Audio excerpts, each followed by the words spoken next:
Hey, what's up, my dudes? So, in this video, wanted to get on in here and talk about, Monster Energy Supercross 2, the official video game, getting boring, and is it getting boring? When is it going to get boring? That whole kind of thing, because I think that, wow, I've done that in like 5 videos now, where I had the friggin' ghost on there. Okay, no ghost, thank you. Alright, so, yeah, basically with Supercross 2 and a lot of these newer like arcade motocross games these days, it's kind of weird how they've went down this trend of they'll be fun for like a month or two, but then they just get to that point where there's just not a whole lot more to do in the game. Like, I don't know any other way to explain it. Like, I thought this game was quite a bit better than the first game as far as talking about just skill gap, make you want to come back, make you feel like you can actually get faster in the game, get better at the game, that whole kind of thing. I think that that's certainly, something that keeps you coming back and playing it way more than the first game had, because that's one of the biggest aspects to any motocross game is it's got to have enough skill to it, or there's no point to come back and play it, really. Like, if you don't feel like you're improving and getting faster, what the hell's the point, There really is no point to coming back and playing it more. So that aspect of it alone, I think, is pretty massive for the second game here. I think it helps its longevity, replayability. But with me personally, like, anytime I get into one of these newer arcade motocross games, I mean, like MX vs. ATV All Out, MXGP Pro, the first official Monster Energy Supercross game, like, I'll get on it, and it's pretty cool when I first get into it, kind of seeing the new physics of the game, riding on all the different tracks and going in there and seeing the different customization options, like making my own bike and that kind of thing, going in there and doing that, and riding on the Daytonas and whatever, certain stuff like that. I mean, I do all that, but then it just kind of gets to the point where it's like, what's the point? What's the more, like, what am I doing here? What more is there to do? You certainly kind of get in that realm when there's no like full-blown track editor. Obviously there's the little Supercross like Excite Bike track editor in these official Monster Energy Supercross games, which they can only do so much, guys. I mean, you're only going in there and putting pre-made pieces in certain areas on pre-made indoor stadiums only. Like, it just only has so much potential. But even at that, I feel like for the most part, the majority of people that play these games, like after 2 or 3 months into the game, it's all revolved around the custom tracks because everybody's tired of the default shit. Like, you've rode on it 10,000 times, like you're done skied on that, bro. You just like. And that's, for me personally, that's why I love MX Simulator so much, just in the sense of that skill gap feels never ending. As soon as you think you've played it a lot, then you take one day off and you've lost like half of your skill. It's crazy how you gotta like stay consistent on MX Simulator and play it more and more and more. And you can play that game for 3 or 4 years and still feel like you're getting better at it, which is basically impossible on any of these arcade motocross games. You play these for 1 or 2 months and feel like you've about maxed it out, right? So that's the difference of the skill-based part of it, but then also you got the whole custom track side of MX Simulator. Not only just the custom Supercross tracks, but also the custom motocross tracks, hybrid tracks, custom trail tracks, right? I feel like some of these milestone motocross games are missing a lot of that little just fun random stuff. Like, they're missing a lot in the free ride department. They're missing a lot in the let's go hop on a fun 125 just to jack around, and let's go hop on a 50cc bike or something fun and weird, or let's go on a trail race or waypoint race or something like that. That's the kind of fun stuff you would do in the console version of like Reflex when you got bored of riding on those Supercross tracks 10,000 times over.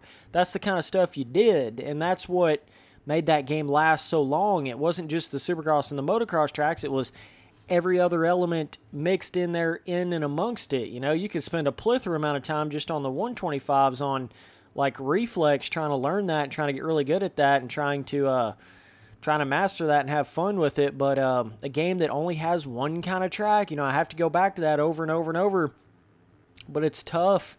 It's just tough. It's like they're already they're already kind of got themselves in a hole before they even get started as far as like content and replayability with only having Supercross tracks on it. Like, it's just so hard to make something that's going to last really, really long that only has one kind of motocross racing track.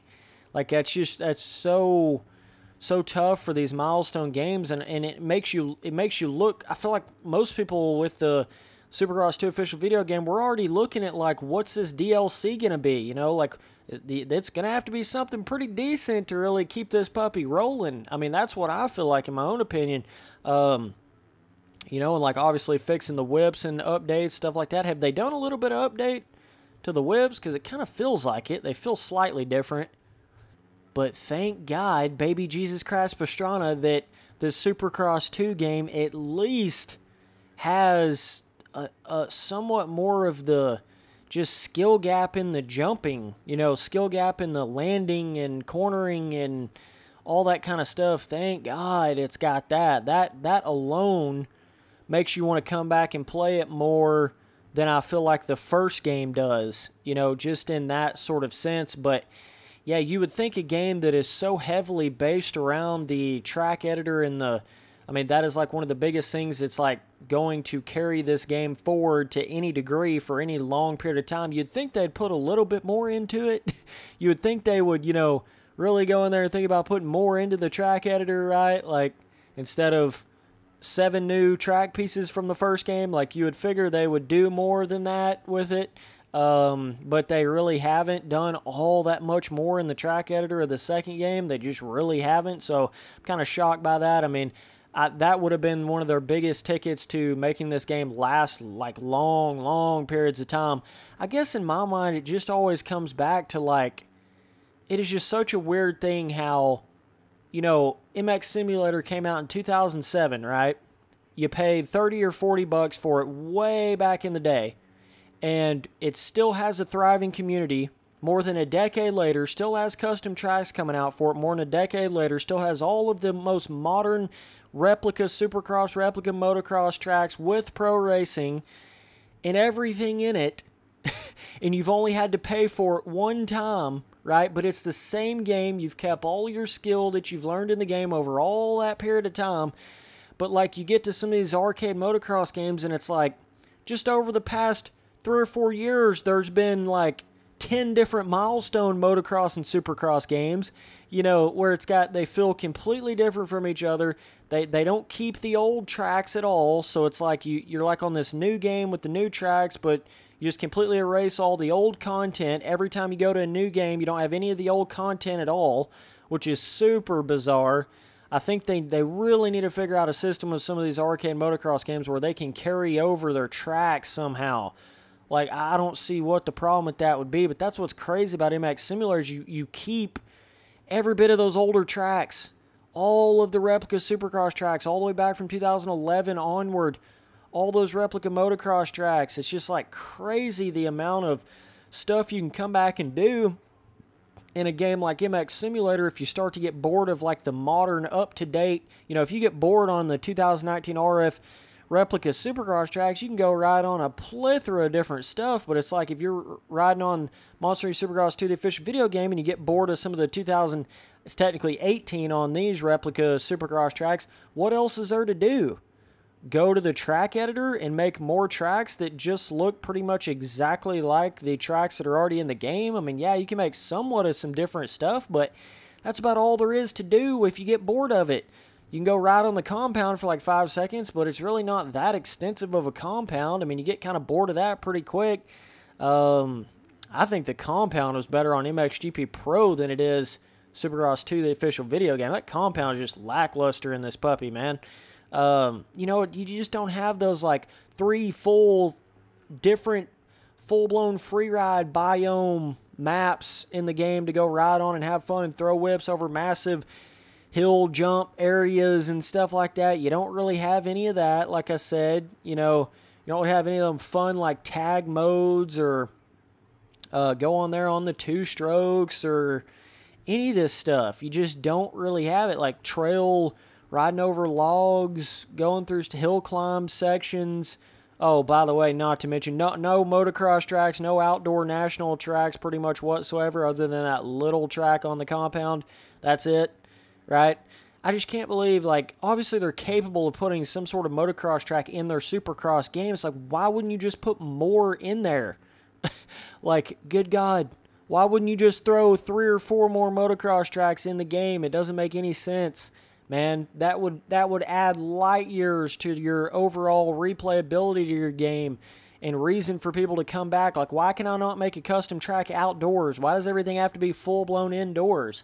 Even if you only give me Supercross pieces and objects, I mean, you do have a couple tabletop sections, more motocrossy sections in your track editor, but at the same time, it's like, why would you not just let me build some of that outdoor and let me, like, move some objects around and make more different kind of dirt compounds? You know, there's just so much not there in this game. There's just so much content-wise that's just, it's just not really there. It's just not. And I think a lot of people get caught up in thinking that, well, it's got a track editor, so, you know, that makes up for every single other thing in the game that's not there. Like, come on, bro. Come on, bro.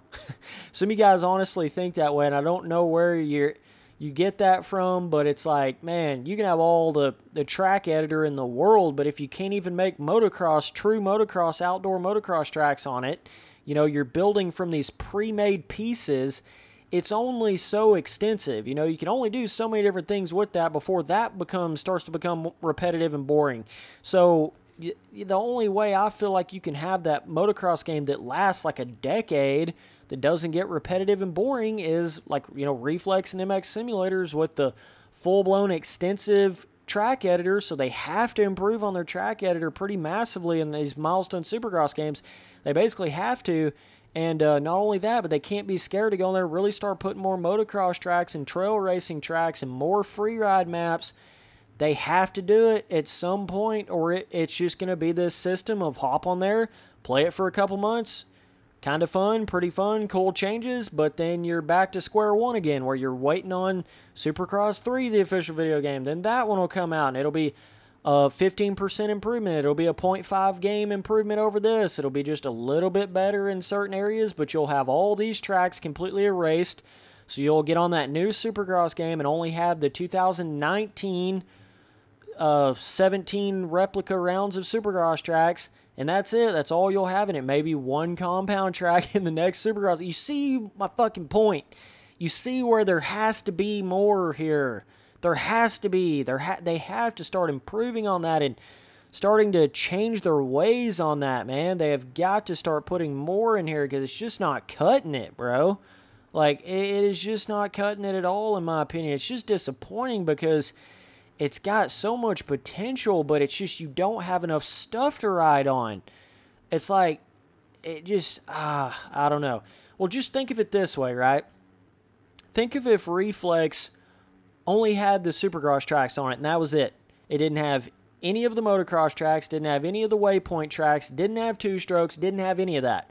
Even if you took what I like to call the greatest arcade motocross game of all time and basically gave it the same amount of content that these Milestone games have in it, it wouldn't have been shit. It would not have been considered the greatest motocross game of all time. It wouldn't have been the Reflex we know to this day. It wouldn't have been anything like that. You know, it's the content that does it, man. It's just such a pillar aspect to these motocross games. Think about if MX vs. ATV Untamed only had Supercross tracks on it, and that was it. There was none of those cool motocross tracks, none of those plethora of different free ride tracks and two-strokes and all that. None of that. It would not have been the same experience. So it's like, I don't see where these Milestone developers think that their game can somehow have the longevity of the older motocross games when they have, you know, half of the amount of content. It just doesn't make any sense to me. I don't even see how it's even questionable. I don't even see how it's even a debate. It's just factual. It does not have the same amount of content that older motocross games had. It doesn't. Yes, it does have a, you know, Excite Bike track editor where you can go in there and basically just make different Supercross stuff in a stadium, right? Which it's not even that super extensive, but yes, it is there. So yeah, it does have that, but at the end of the day, there's not really all that many super unique track custom track pieces in the game where you can really get wild with it. You can't actually go in there and adjust each individual track piece other than flipping it. You know, you can't make it like bigger, more narrow. You can finally do that on the start straight now, but you know, you can't really go in there and put a lot of your own personal touch on your custom track. Everything just kind of looks the same visually wise, like tough blocks, off-track stuff, that kind of thing's very, very, everybody's track looks the same type thing. You know, you don't have a lot of variation in that sense, so it's just rough, dude. I mean, and that's why you keep going through this cycle of these games being really fun at first, and then they just slowly but surely just gets more boring, more boring, more boring. And especially if you're somebody that plays a game like MX Sim or Reflex and you haven't totally burnt yourself out on Reflex after playing it for 9 years straight, right? Like, if you're one of those kind of people, you'll go right back to that after playing these milestone games for like a couple months, or like MX vs. ATV All Out, playing it for a couple months. It does have more of the content, even though a lot of it is in paid DLC. You know, it didn't just come with the base version of the game. But, you know, that's kind of a little bit of a different situation there. But, yeah, I don't know, man. The content is just such an important aspect. It's just so important. And I've been Spencer Turley harping on this shit since these milestone games have first started doing all this stuff, right? And I thought they had it figured out, right? When they went in there, I think it was MXGP 3 maybe, or 2. Can't remember which one exactly it was. But it had that Stadium Cross series or Stadium series or whatever the hell it was. Kind of like their first little attempt at Supercross tracks, kind of more arena crossy style tracks, but and it had that on top of the MXGP tracks in the game. That's just what you expect. You expect those menus of being able to go from Supercross, motocross, and then free ride tracks, at least like 2 or 3, right? And then some other kind of unique thing, whether it be like a hill climb or a straight rhythm or a trail waypoint style series. That's just what should be in any motocross games menu, period. Like, that's the way it should be. But you hop in these milestone games and it's like, you don't even really click through menus of like Supercross, motocross, waypoint, free ride, because there's not enough of that. You literally just have your Supercross tracks, and then you flick down to like the compound, and that's it. One singular freeride map in the Supercross tracks. That's it. That's all you get. $60 AAA motocross game, half the content. Half the content. Oh, but it's got a track editor, Spencer, so shut the fuck up. Oh, okay, dog. It's like, come on now, man. Eventually, you guys are going to have to realize that ain't it, dude. Like, that ain't really what's going to keep you coming back, and that's just why you see people not playing it as much. I mean, it's still fresh and new now, so it's not even really to that, like, boring out point. I would give it another solid month or two, right? Because it didn't even come out that long ago. What's it been out for, like 2 weeks or something?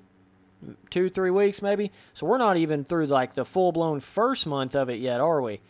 So, right, like, once we get into that May, June, this shit'll be, like, not all that many playing it. I guarantee you. I guarantee you there won't be all that many people playing this game. But yeah, I mean, the skill gap's more fun, so that'll keep you coming back for a little bit longer than the first game did. The jumps have more skill gap to them, got a little bit more fun to them. That'll keep you coming back longer than the MXGP Pro did and stuff like that. But if they don't add some massive deals, content DLC, preferably free, most of it, like, it's going to go down the same road that all these other milestone games have went down. The 2-3 months and then move on to the next one type thing, you know? And it's just unfortunate that it's that way. I wish it wasn't that way. But the only way to fix it is you have to get back to the standard amounts of content in motocross games and get more of an extensive track editor. I mean, that's really the only true way to ever do it. Because if not, it's just, I don't know. Like I've said before, you could have some of the best feelings on the bike ever, right? Like, let's just say you took MX Simulator but stripped every bit of the custom content out of it totally, where all you had was the stock tracks on MX Simulator. Shit wouldn't be anything. Wouldn't be anything on what it is nowadays. But it's that, with MX Simulator, it's that combination of not only that endless skill gap, like a real life dirt bike, but in a virtual world, but it's also the endless content of it. It's both of those things combined that just absolutely elevate that game to a legendary replayability level and feel like you could play it for 30 years and not get tired of it. I mean, seriously, that's what MX Simulator feels like. Feels like you could play that game for the rest of time and not really get full-blown bored of it, because there's more custom tracks to ride on.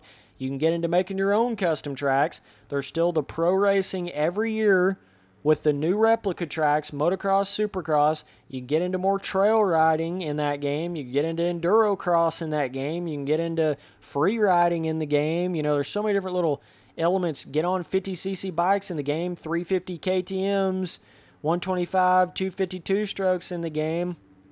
All that kind of stuff you can do. Get on there and just have fun doing it. So, and all that just adds into the amount of time you spend on it overall. So it's kind of crazy. But yeah, that's my little video on Supercross 2, the game. I just don't want to see it go down the same roads that some of these other milestone games have went down. I don't want to see that happen to this game. I think it's got some potential to be a lot more, but it just it needs a push in certain areas. So we'll see what they come up with the DLC and all that, and see if it can help that feeling a little bit. But and it's not to say that the base versions of the tracks are terrible or anything on Monster Supercross 2, the official video game. I actually really enjoy some of them.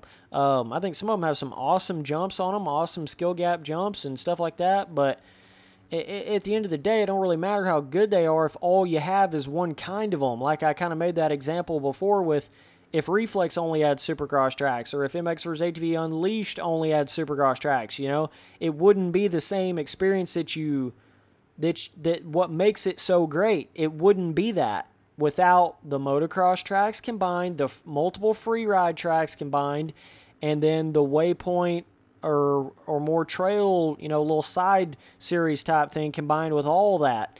You know, it just wouldn't even be those same experiences, and it's the exact same comparison to these milestone games. These would not be, you know, they would be so much more if they just had the standard stuff like that content-wise. But either way, appreciate you guys watching all the videos. Later, dudes.